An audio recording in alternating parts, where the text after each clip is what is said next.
Nabigo po sa kanyang muling pagbabalik ang legendary heavyweight champion na si Iron Mike Tyson sa kanyang laban kontra kay YouTuber turned boxer Jake Paul. Maganda naman ang panimula ni Tyson sa round 1, ngunit dahil sa iniindang leg injury at edad ay hindi na halos makagalaw at makasuntok ang 58-year-old Hall of Famer sa mga sumunod na rounds. Dinaan ni Jake Paul sa bilis at pag-iwas ang laban na marami namang nag-e-expect na siya ang magwawagi dahil nga sa lamang na lamang siya sa edad. Natapos nila ang 8-rounder na laban at nauwi sa unanimous decision victory para kay Paul ang kanilang bakbakan. Nag-improve ang kartada ni Jake Paul sa 11 wins, 1 defeat with 7 wins by way of knockout. Plano daw isunod ni Jake Paul si Saul Canelo Alvarez. Maraming mga celebrity at atleta ang sumuporta kay Tyson, kagaya ni Shaquille O'Neal at ang mga karibal ni Tyson na si Evander Holyfield at Lennox Lewis. Kahit nabigo ay marami pa rin ang nagmamahal at sumusuporta sa nag-iisang Iron Mike Tyson. Sa undercard ay isang napakagandang laban agad ang sumalubong sa pagitan ni WBC welterweight champion Mario Barrios kontra kay Abel Ramos. Napabagsak ni Mario si Ramos sa round 2 matapos tumama ang kanyang kanan sa panga ni Ramos.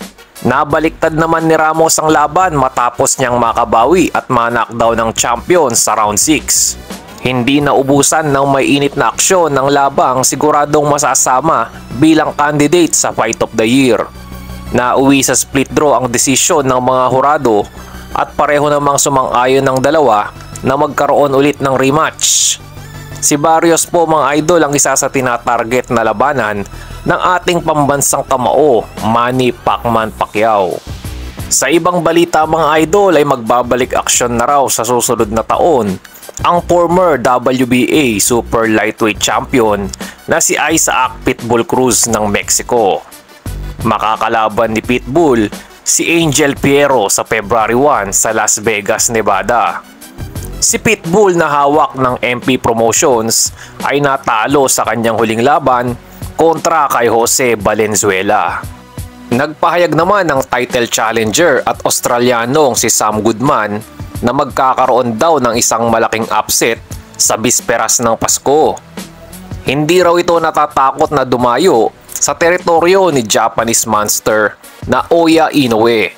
Alam daw ni Goodman ang hirap na kanyang pagdadaanan, mabigyan lang ng unang talo ang undisputed super bantamweight champion. Idadaan daw niya sa sipag at tiyaga ang laban na sinasabi ng marami na milagro lang daw ang pag-asa niyang manalo.